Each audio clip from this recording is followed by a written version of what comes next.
Okay, welcome to the next episode of the Fortnight Show. So it's your fortnight dose on different topics in a medium of podcast. I have with me my friend Ratish.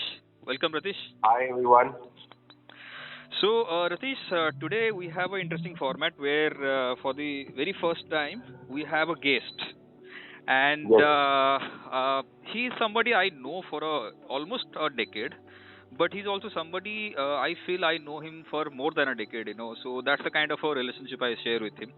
और हम दोनों ने बहुत सारे movies हो, theatres हो, हम लोगों ने we have been there, we have seen it, and he had a great sense of understanding in terms of acting, music, और he is a great poet also. I think उसके बारे में हम लोग थोड़ा बहुत डिस्कस करेंगे अगर हमको आज टाइम मिलता है towards the end of it. So music ho, movies, poetry, theater, I think he has a great taste, and that is where I think you and I would also connect to a large extent with him. And last bit, I think आजकल वो हम लोगों से थोड़ा दूर रहते हैं in terms of geographically, but we are always connected. So Canada में रहते हैं, as they say in Punjabi. So welcome Guru. Canada में रहते हैं. वाह. Welcome Guru to the podcast. Hello everyone. Hi Ratish. Good to Hi, connect hi to you Guru, how after are so you? long. Hi Guru. बस चल रही है भाई, चल रही है गाड़ी. Okay. बहुत बढ़िया. So today Guru, I think मैंने आपको थोड़ा heads up दिया था, but let me, in the interest of the audience, let me tell that we have a very interesting topic which we wanted to discuss. और जब मैंने रतीश से बात किया, हम लोगों ने ये सोचा कि ये जो टॉपिक है इसके ऊपर हम लोग एटलीस्ट 3 या 4 एपिसोड भी कर सकते हैं. Such a vast topic, and the topic is none other than Irfan Khan. But when it comes to Irfan Khan, there are multiple facets, because one is his filmography, जिसके ऊपर हम लोग बहुत लंबा बात कर सकते हैं. Second is his perseverance in the industry, जो कि बहुत एक बड़ा सीख है सबके लिए. And third is his legacy, जो कि एक future generation के लिए बहुत काम में आएगा. So today we'll discuss a bit about his filmography, and for that I think Guru is somebody I felt would do complete justice to that. So that's why we have invited Guru, and he very politely accepted. ये मेरा style है कहने का, Guru, politely accepted. So I know you would start laughing on this.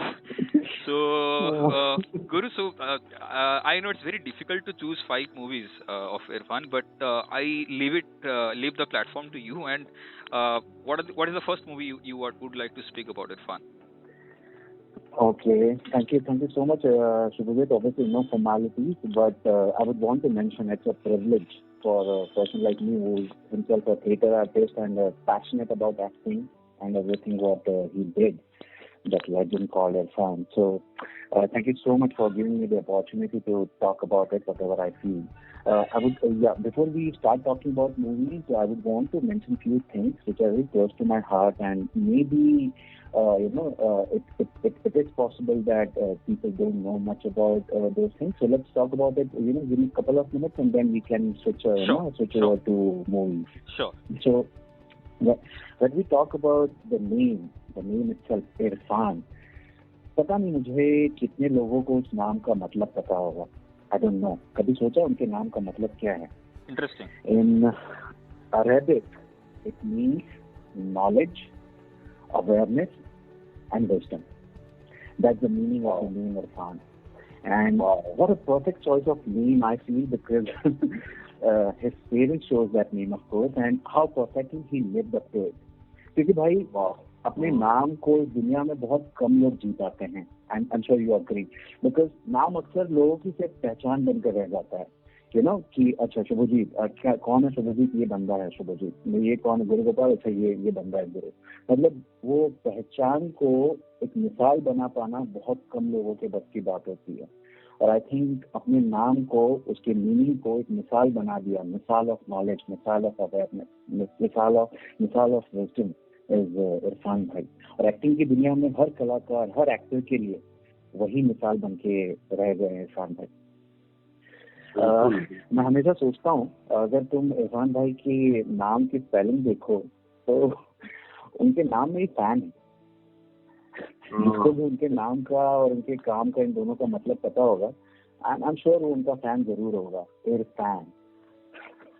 I'm sorry, थोड़ा truly गुरु बाहर निकल आया।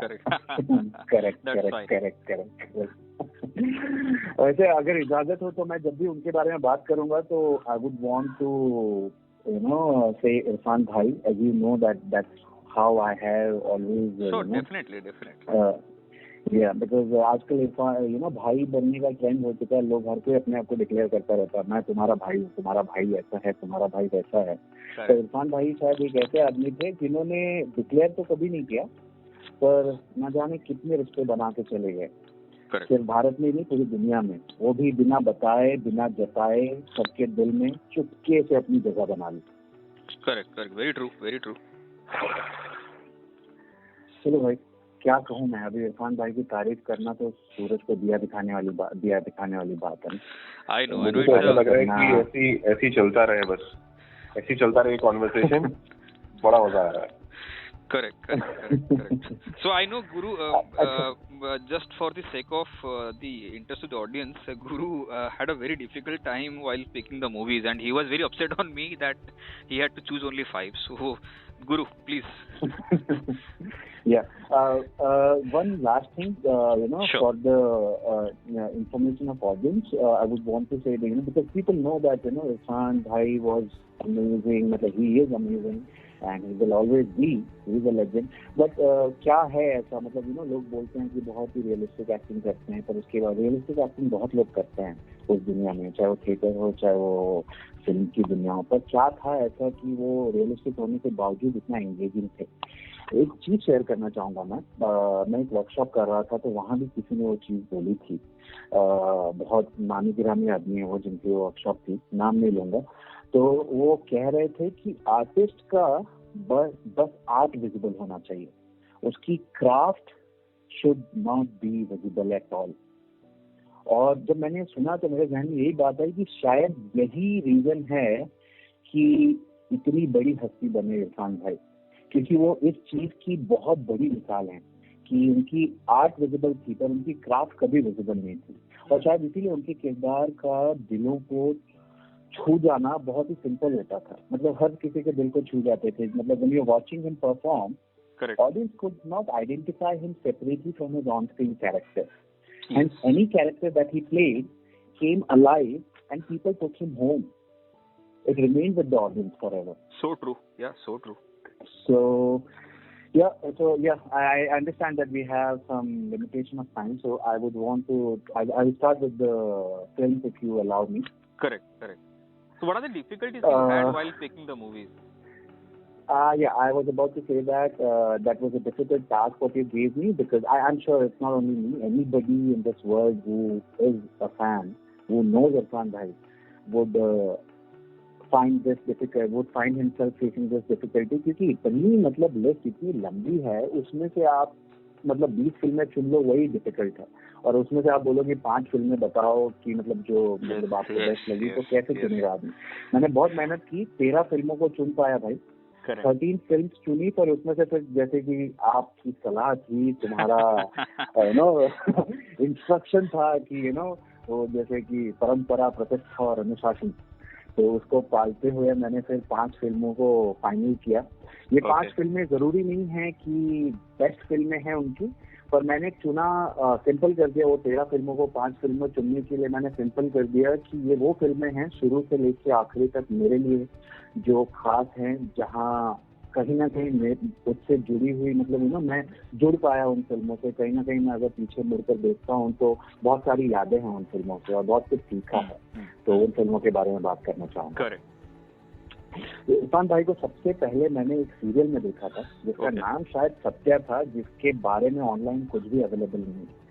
मैं बहुत छोटा था, बच्चा था, एंड छोटा था तो बच्चा ही होऊंगा, सॉरी। तो उस समय वो सीरियल आया था जिसमें इरफान भाई वाज प्लेइंग अ लॉयर और he was doing a fantastic job. Nobody knew that, उस समय किसी को पता नहीं था कि वो कौन है। मुझे याद है, बहुत ही तरोताजा है मेरे जहन में वो बात कि मम्मी ने मेरी, जो कि और बहुत ही बड़ी मूवी बफ हैं, उन्होंने बोला कि ये आदमी बहुत अच्छा एक्टर है और एक दिन बहुत ऊपर जाएगा। That's it. उसके अलावा कुछ नहीं, किसी को कुछ पता ही नहीं था उनके बैकग्राउंड के बारे में, हम दोनों में से। ओके। और वो नोटिस किया और वो बात रह गई। मैंने बहुत ढूंढा उस सीरियल के बारे में, उस सीरियल के बारे में कुछ मिल नहीं रहा है मुझे। he was playing a lawyer wherein he tries to defend a woman and her pride and you know बहुत सारा उसका harassment हो रहा होता है, वो बचाते हैं उसको। बहुत जबरदस्त रोल किया है, wherein he is a drunkard and then he dons the coat of lawyer again. Anyway, so वो था। फिर उसके बाद पहली फिल्म जिसके बारे में बात करना चाहूंगा, चरस। मैं इसलिए बता रहा था ये बैकग्राउंड क्योंकि अगेन मेरा टीनेज के दिन ही थे और अचानक ये मूवी मुझे देखने का मौका मिला एंड आई वाज अमेज्ड कि ये तो वही आदमी है जिसको मम्मी ने एक टाइम पे बोला था एक बहुत बड़ा एक्टर बनेगा और इसको मूवी मिल गई। I was happy, I was you know I got up in joy. मकबूल तब तक आ चुकी थी, चरस बहुत बड़ी फिल्म नहीं है तो शायद बहुत लोगों को पता ना हो। मकबूल आ चुकी थी but I as a person wasn't exposed to Maqbool yet. और ये फिल्म मेरे लिए स्पेशल है क्योंकि पहली बार मैंने इरफान भाई को बड़े पर्दे पर देखा और पहचाना और बोला अरे ये तो वही इंसान है।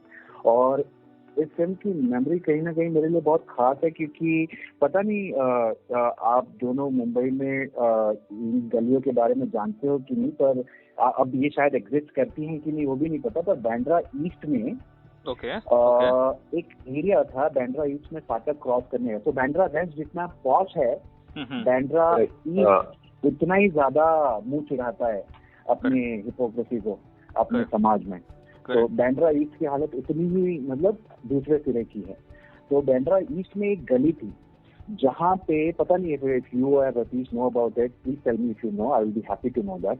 कि एक गली थी जहाँ पे बहुत सारे रास्ते पे घर थे जो स्टूडियो में तब्दील हो चुके थे, मतलब वीडियो स्टूडियो के तौर पे।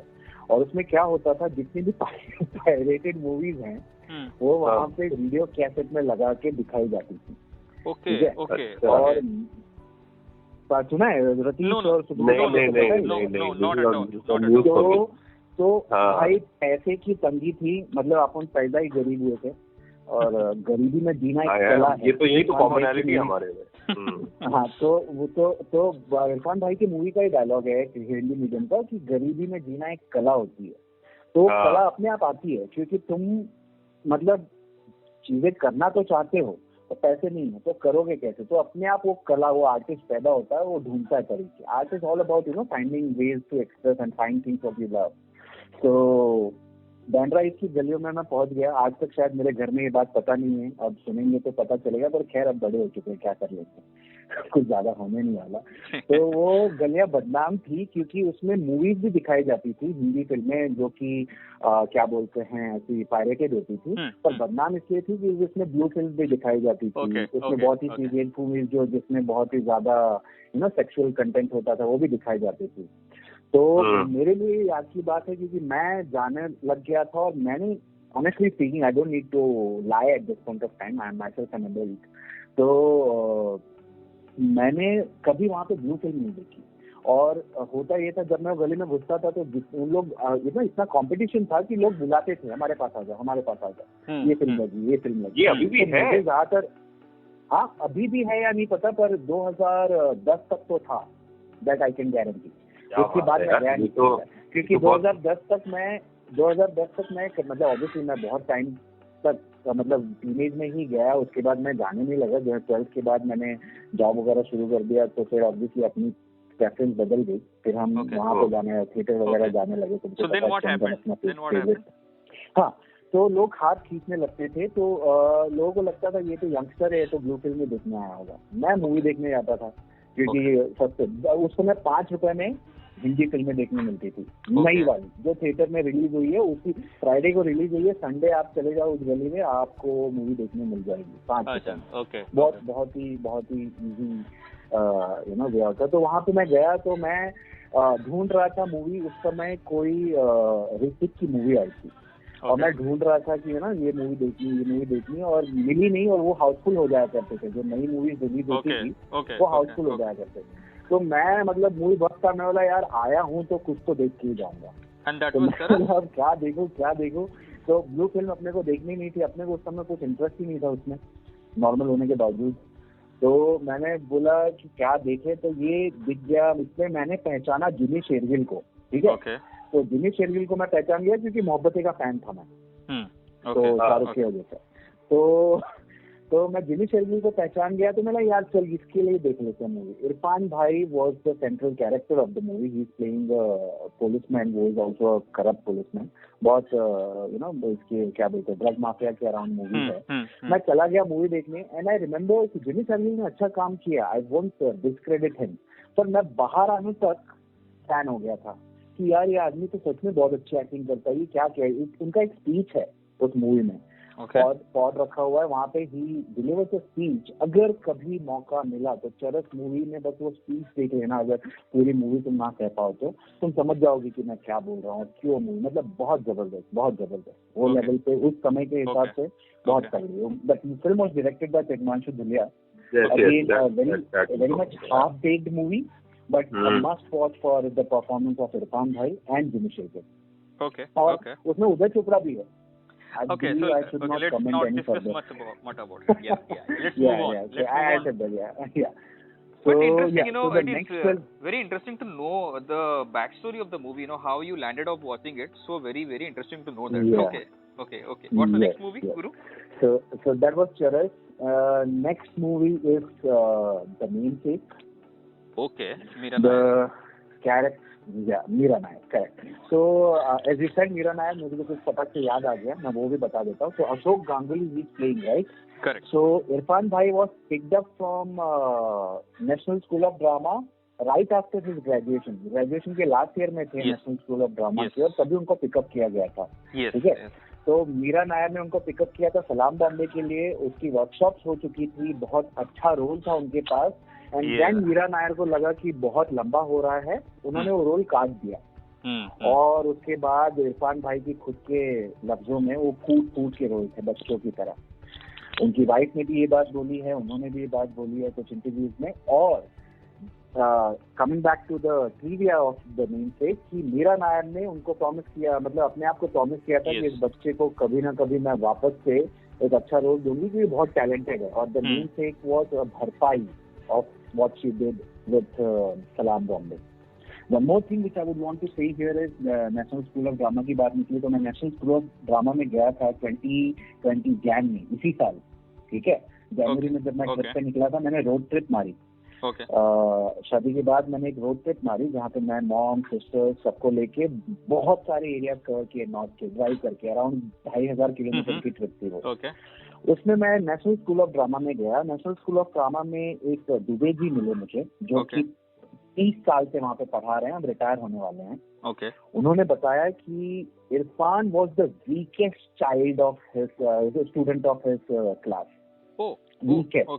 बोलते हैं कि हाँ, और उनके रिकॉर्डिंग है मेरे पास, मैंने वीडियो रिकॉर्ड किया, तुम्हारे साथ शेयर करूंगा भाई कभी। It's a must watch.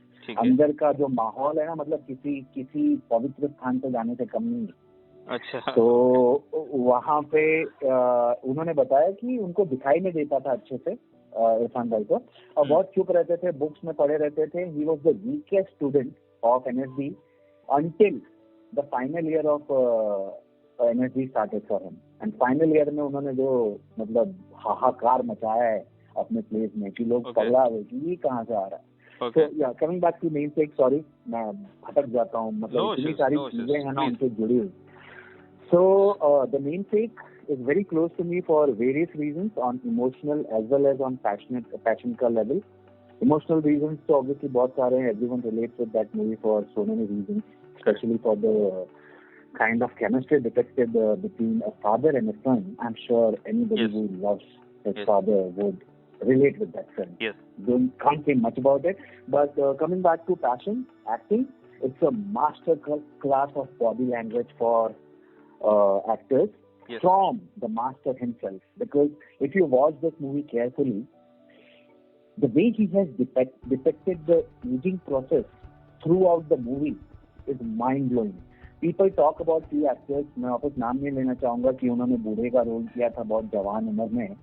एक एक्टर बता दो मुझे जिसने जवान से लेके बूढ़े होने तक का रोल बॉडी लैंग्वेज पकड़ के इतनी परफेक्शन से किया है ना। I haven't seen that in actual work of body language. And for me, what stands out is both Irfan and Tabu are not Bengalis, but when you see that movie for 2.5 hours, you would come out of the theater saying that they just did it to the T.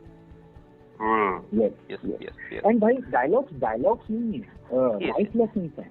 मतलब what can be a bigger lesson, like I'm sitting in Canada and I related at that point of time with that dialogue, which was that, do yourself a favor, that pack a pillow and blanket and, and go and see the world. Yes. You will not regret it. One day it will be too late. Correct. I do not say that you should, get settled abroad. Obviously not. Even I don't believe in it. Sure. But you should definitely see the world, because दुनिया देखो तो पता चलता है कि हम कितनी limited feeling में जीते हैं. हमको यही चीजें कुछ लिमिटेड चीजें सिखाई गई हैं. दायरा डिसाइड कर दिया गया है कि इतने में ही देखो, इतने में ही सोचो, यही सही है, बाकी सब लोग गलत है. भाई दुनिया में निकलो तो पता चलता है दुनिया बहुत अच्छी है और हमसे ज्यादा प्रोग्रेसिव है और हमसे ज्यादा अच्छे संस्कार हैं उनके. जस्ट बिकॉज उनके संस्कार हमसे मिलते नहीं है वो संस्कार गलत नहीं हो जाते. Correct. Very nice. Culture, संस्कार. So that thing, and then especially for me, the takeaway were two scenes from that movie.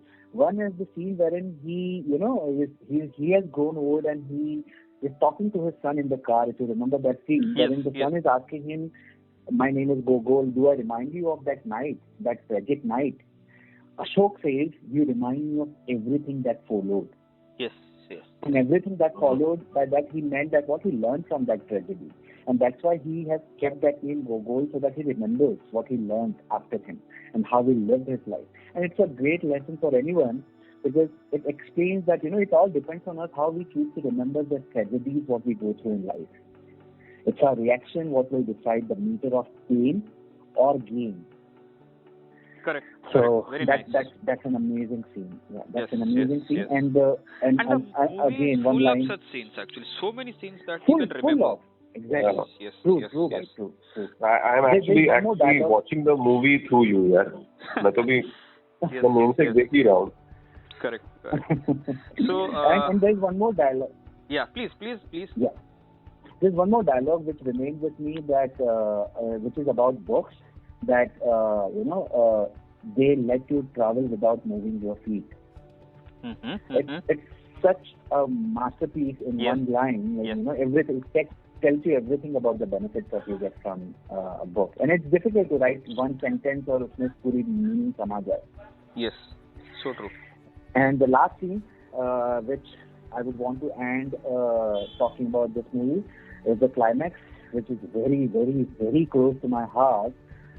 Is that the flashback, जो कि मूवी का क्लाइमैक्स है, पर आपको मूवी के फ्लैशबैक में लेके जाता है, wherein he is talking to his son. एक समुंदर के किनारे हैं वो अपने पिता के साथ, बच्चा, और he is talking to him, how much sea is close to me. So there are so many things around it. Paucity of time, can't talk much about it. Sure. But the lines were, "Remember that you and I made this journey together." Yes. To a place where there was nowhere left to go. And इसमें इतना कुछ समाया है ना भाई. It's all about feelings, and the best thing about these lines are कि आप जितना सोचोगे उतने मतलब निकल के आएंगे. Correct. They talk about, if you think about your father. We should not forget thanking Jhumpa Lahiri, the book on which this is based. I think she must take the credit for actually writing such a great novel based on which this movie was made. True. Sure. That line itself, we went to a place where, there was nowhere left to go. Yes. क्या meaning है भाई? That's the essence of the life, mostly, Correct. Yes. So true. मतलब, और आप देखोगे तो मीरा नायर ने उसको मूवी के एंड में प्लेस किया है, उस सीन को, जो कि मूवी के फ्लैशबैक का सीन है. क्यों? Because there the movie ends, because there the father has nowhere else to go further than that. तो उसने जो सिखाना था वो गोगोल को सब कुछ सिखा दिया है उस सीन तक, और आप देखोगे उसके बाद गोगोल का पूरा ट्रांसफॉर्मेशन हो जाता है. तो बेसिकली दैट अगर आप मेटाफर की तरह देखो एज अ मूवी वॉचर, तो basically as a director she is telling you that उसने वहाँ पे उसका फाइनल लेसन दे दिया, जो कि फ्लैशबैक है, पर वहाँ पे उसका फाइनल लेसन दे दिया. और कभी कभी ऐसा होता है कि जब बाप हमसे कोई बातें बोलते हैं ना, तो उस समय हम मन में गालियां दे रहे होते हैं शायद, या सोचते हैं तो इनको क्या पता कि दुनिया क्या है. पर जब लाइफ के बहुत मुश्किल पड़ाव आते हैं ना, तो वही चीजें याद आती है और आपको बदल के चली जाती है और आप बोलते हैं क्या आदमी था वो, क्या सिखा के चला गया, और आज मैं जो भी हूँ उसकी वजह से हूँ, मैं ये चीज झेल पाया तो उसकी वजह से झेल पाया, पर तब तक बहुत लेट हो चुका होता है। जैसे इस फिल्म में हो चुका है। So what's the third one? Yeah, so the third one is Life of Pi. Okay. Again, a movie closest to my heart for a very simple reason. It released in 2012. You know the year. And this movie came at a time when I was the weakest in my life. I have never been as weak as I was at that point of time. And इस film ने मुझे बहुत कुछ सिखा दिया भाई। मतलब अपना सब कुछ खो देने पर जीने की उम्मीद कैसे जिंदा रखी जाती है, कैसे अपने वजूद को नहीं खोना चाहिए, इस चीज को पाई ने सिखाया उस फिल्म में। जब एक रात में अचानक वो अपने माँ बाप, अपनी सब कुछ, हर चीज को खो देता है, सिर्फ एक चीज को वो जिंदा रखता है, वो है उसका वजूद। वो अपने लाइफ से गिव अप नहीं करता है। और ये सब चीजें बहुत सिंपल लगती है, बट भाई जब वो मौका आता है ना, जब लाइफ मतलब कह के ले रही होती है, तो बहुत मुश्किल हो जाता है ये सब चीजें जी पाना, बहुत मुश्किल हो जाता है। मैं तो I can relate to it also, because at different stage of life, I don't know whether it happened with you. Life of Pi, when I watched myself, possibly I was also going through something like that in my life, मतलब it was a very very very different experience यार। मतलब अलग ही माहौल है यार। वो एक समुंदर के बीच में छोड़ दिया दो कैरेक्टर को। I think तो शेर भी कैरेक्टर ही बन गया था। Yes. So true. And you said it, experience. So मतलब में सब कुछ हुआ था। When I joined Rhea in September, you know what was my condition. सिर्फ मैं चलता। I think if you do not give the references, because people may not connect to Rhea and all, because that would be better. Yeah.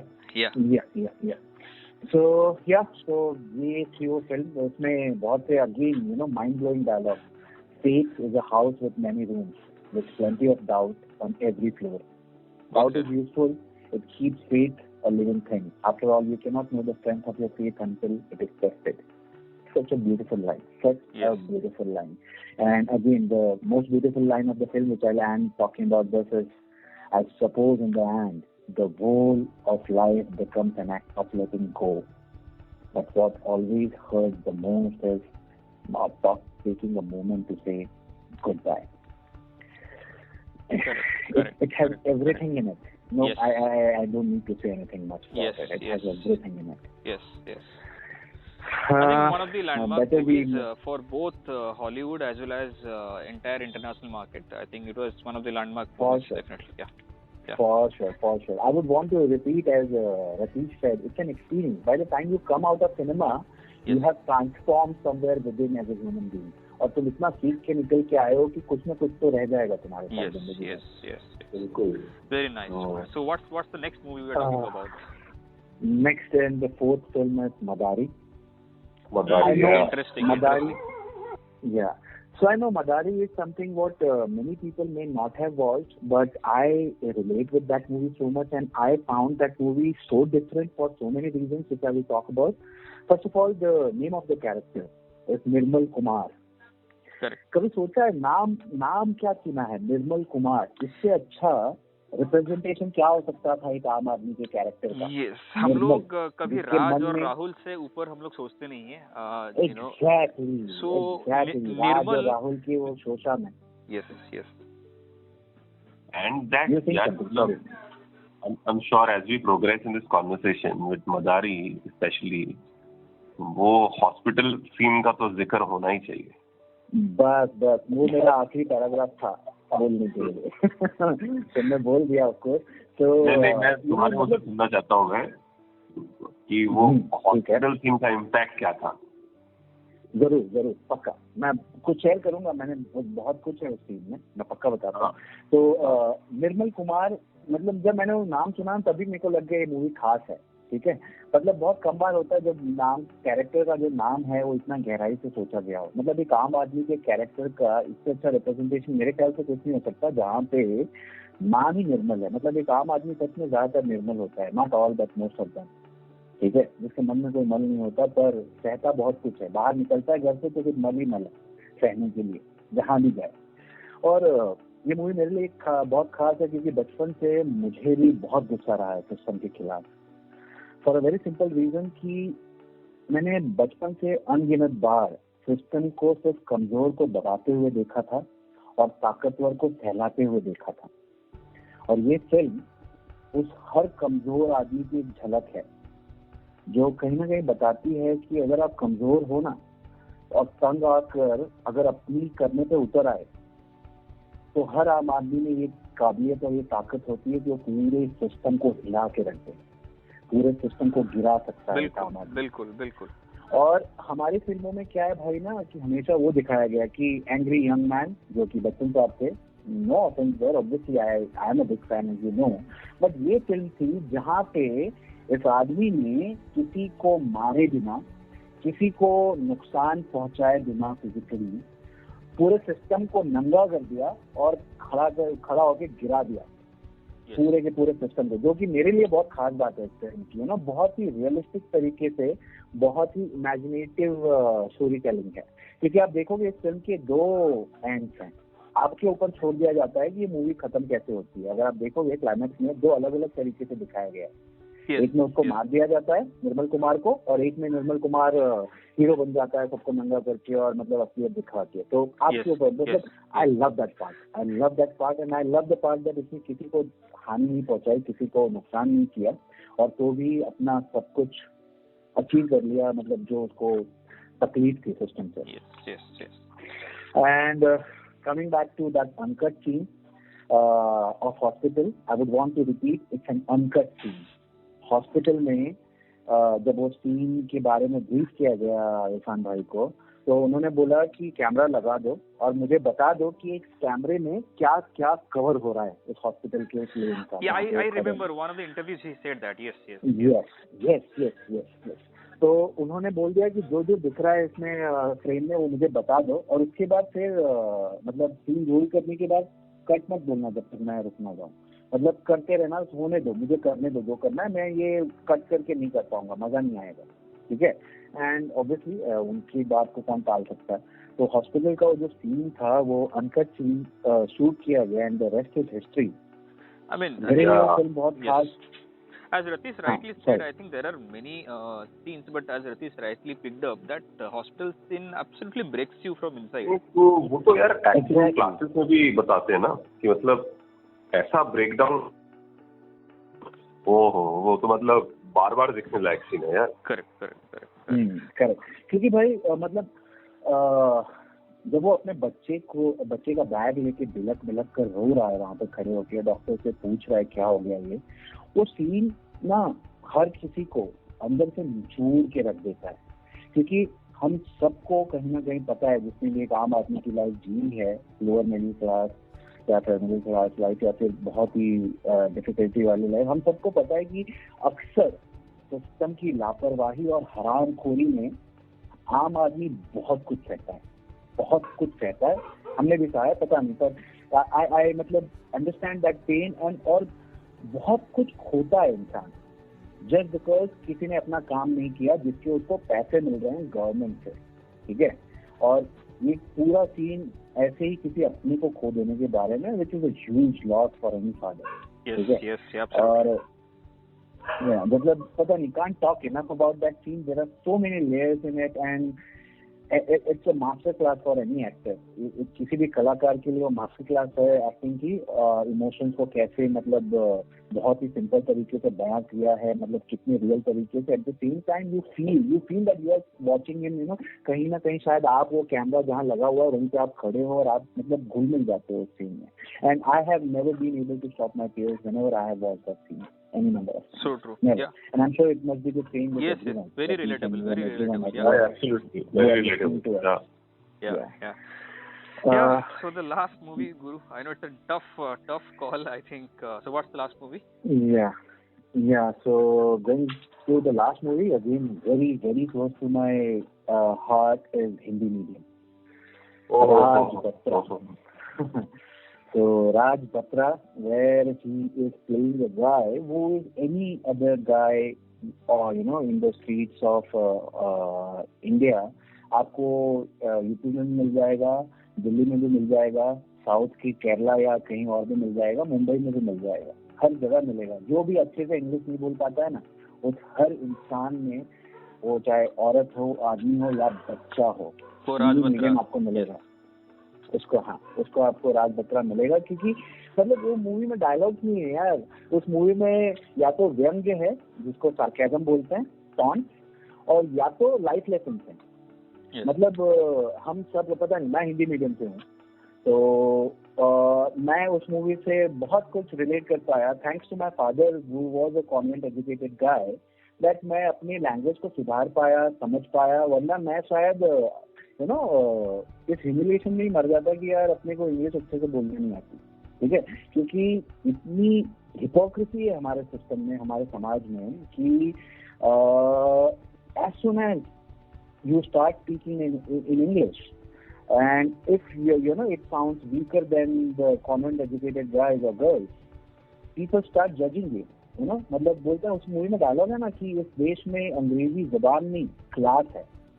It is so true, and you are reminded of that everywhere, at all the junctures of your life. The discrimination is very visible in our country. Very much visible. जैसे मैं बचपन में ही अपने दोस्तों से जब बात करता था, तो उसमें ऑब्वियसली बहुत सारे कॉन्वेंट एजुकेटेड थे, अपने पास में पैसे नहीं थे, अपन हिंदी मीडियम में पढ़ रहे थे. तो थैंकफुली पप्पा अपने कॉन्वेंट एजुकेटेड थे, उनका अच्छा टाइम बीता था लाइफ में. तो see I have to say that अच्छा time, and I have to say, मतलब हिंदी मीडियम से पढ़ना पाप है. ऐसा फील करा दिया जाता है आपको, ऐसा आपके जहन में बिठा दिया जाता है. बहुत टाइम लगा मुझे उससे ऊपर आने में. नहीं, वो तो एक तो किसी ने सच ही कहा है ना कि बहुत अरसे तक, शायद आज भी, हिंदुस्तान में अंग्रेजी को एक स्किल माना जाता है, लैंग्वेज नहीं, स्किल है. It is not. So true. You so rightly say. It's not a skill, but it is considered a skill. So true. Considered a skill. हाँ, बिल्कुल. Yeah, so true यार. और पता नहीं मतलब I know that people who are listening to us can relate to us. Those who are vernacular medium educated, I would like to tell you, language is not a barrier. आप कोई भी language जिंदगी की किसी भी मुकाम पे कभी भी सीख सकते हो. एक रेनेन मार्टिन उठाई थी मैंने, और ग्रामर के नाम पे फाड़ डाला था. एक ऐसा टाइम आ गया था मेरे टीनेज में जहाँ पे मेरे कॉन्वेंट एजुकेटेड स्कूल के दोस्त मुझसे पूछते थे इसका ग्रामर ठीक कैसे करें. ठीक है, and that is when I learn कि it is so simple. It is मतलब आप अगर इंग्लिश को पढ़ो, ग्रामर को पढ़ो, तो मैंने संस्कृत पढ़ी हुई है, मैं बेट लगा सकता हूँ कि आप संस्कृत का ग्रामर समझ के बताओ उतने कम टाइम में, जितने कम टाइम में आप इंग्लिश का ग्रामर रट के समझ के बता सकते हो. और इतना अनसाइंटिफिक लैंग्वेज है वो. No disregard to the language, I respect all the languages, but I am talking about the loopholes, and I'm talking about how scientific languages are. Why to disrespect one language and why to over respect another language just because it's a globally acceptable language. Anyways. So in Hindi medium, what stood out for you? So this very essence of the discrimination which happens based on the languages. movie में एक dialogue है, एक France का बंदा या German बंदा जब wrong English बात करता है तो वो प्रॉब्लम नहीं होती है, पर जब इंडियन बंदा अगर रॉन्ग इंग्लिश में बात करता है तो बंदा ही बेकार हो जाता है. जी, ये डायलॉग है it's so true, and it's a lesson for India as a country and as a society कि भैया मतलब आप बंदे का क्लास या उसकी कैपेबिलिटी उसके लैंग्वेज पे कैसे जज कर सकते हो. क्या आप संस्कृत में बात कर सकते हो? नहीं. तो अगर आप संस्कृत नहीं बोल सकते हो, मैं बोलूँ अरे आप तो इंडियन ही नहीं है, आपको संस्कृत आनी चाहिए, बहुत गलत होगा वो, राइट? क्योंकि वो just a language, just another language. You may know Sanskrit, you may not know Sanskrit. Yeah, also from a movie standpoint, Hindi medium में the supporting cast, especially the Deepak Dobriyal and set of people, it made the relevance of the situation even more appropriate. मतलब मुझे ऐसा लगता है जिस तरह से acting किया दीपक डोबरियाल ने पिक्चर के अंदर, उसने जो ऑल्टरनेट स्पेस दिखाया ना, दूसरा वर्ल्ड, उसको और रियल बना दिया. और रियल बना दिया. Correct. Every scene, you so rightly said, दीपक डोबरियाल इरफान भाई के सामने खड़े होना अपने आप में एक बहुत बड़ी बात है. और दीपक Dobriyal lived his pace as a character and up to the mark. Up to the mark. Yeah. वो गरीबी वाला जो डायलॉग है ना, हम ऐसे वैसे गरीब नहीं, हम शुद्ध गरीब है, शुद्ध गरीब। हाँ, खानदानी गरीब। वो हाँ, खानदानी गरीब, हम शुद्ध गरीब हैं, खानदानी गरीब हैं। ऐसा नहीं हम पहले अमीर थे फिर गरीब हो गए, फिर अमीर होते गरीब, ना ना ना ना, हम तो हमेशा से गरीब। मतलब that sounds so simple, but when Irfan Bhai is standing in front of you in the same frame, it's the most difficult thing to deliver, most difficult thing. Yeah, absolutely. And that machhar wala scene, that malaria wala scene, he has just done all the gestures. Yes. So और एक चीज इस film में जो खास है, जो हमारे सिस्टम पे आवाज उठाती है, पढ़ाई ना हो गई, काले पानी की सजा हो गई, इरफान भाई tells his wife. मतलब बहुत कुछ है भाई इसमें, बहुत कुछ है. So apt, yeah. So when you were asking me what I took out, so these are the things which I took away as a, yeah, so personal level पे मैं जो relate किया मैंने वो मैं बताया, और एक as a part of society, as part of being an Indian citizen, कहीं ना कहीं ये चीज बहुत सारा ज्ञान, बहुत सारे लेसन सीखी जाती है विदाउट स्पीकिंग अबाउट इट। बहुत लोगों ने नोटिस भी नहीं किया होगा इस डायलॉग को कि पढ़ाई ना हो गई, काले पानी की सजा हो गई, लोग बस हंस के चले जाएंगे, पर कितना गहरा और कितना कड़वा सच है इस लाइन में, कितना कड़वा सच है, जिससे हमको सिर्फ और सिर्फ इम्प्रूव करने की जरूरत है as a society, as a system, as a country and as a human being. Absolutely. So interesting, Guru. I think this was a really nice talk. I think, as Ratish has rightly said, I think we can talk for hours. I think I don't know how many episodes we require to even cover the life and the filmography of Irfan Bhai. And don't forget, I have left away other 8 movies which I didn't talk about. Yes. So keeping that in mind, only I am saying this. But I think it would be unfair on my part if I don't allow you to say few more things about him which you have written, and I remember reading those, and I think it would be a fitting end to this podcast if you could recite those lines about Irfan Bhai. Yeah. Okay. Perfect. I will definitely recite that. If you give me a minute, I will quickly talk about those 8 films what people must watch. If you can just tell the names of those movies. Just names, yeah. I will take the names of those 8 movies, and also I will take the names of few short films or films which people must watch quickly. Sure, not more than a minute, I promise. No issues, yeah. Starting with Rogue, 2005 film, must watch. Billu, Barber, जिसमें से बाबर हटा दिया गया था. पान Singh Tomar, Lunchbox, D-Day, Piku. Absolutely. Kareeb Single, Yogi, what a character, must watch. I'm jumping to next one, sorry. Karwa, Shaukat Bhai अगर होते ना तो वैसे ही होते. Karwa is a must watch again, should not be missed. These are those 8 films which I could talk about for hours, but I give it. I'll take 10 seconds, but I'll say that you have missed out Lunchbox. I mean, one of the. Lunchbox is बोला. No. That's what I'm saying. So that's what I'm saying, that he could not add the Lunchbox in his top 5 or the one. 5, yeah. I'm just thinking, what kind of a range this guy had that he had to miss movies like this. Yes. Yeah. Yes, exactly. Sure. So true. Yeah. Thank please, you. Guru. And few movies or short films which must be watched for people who are listening to us. I'll quickly take the names.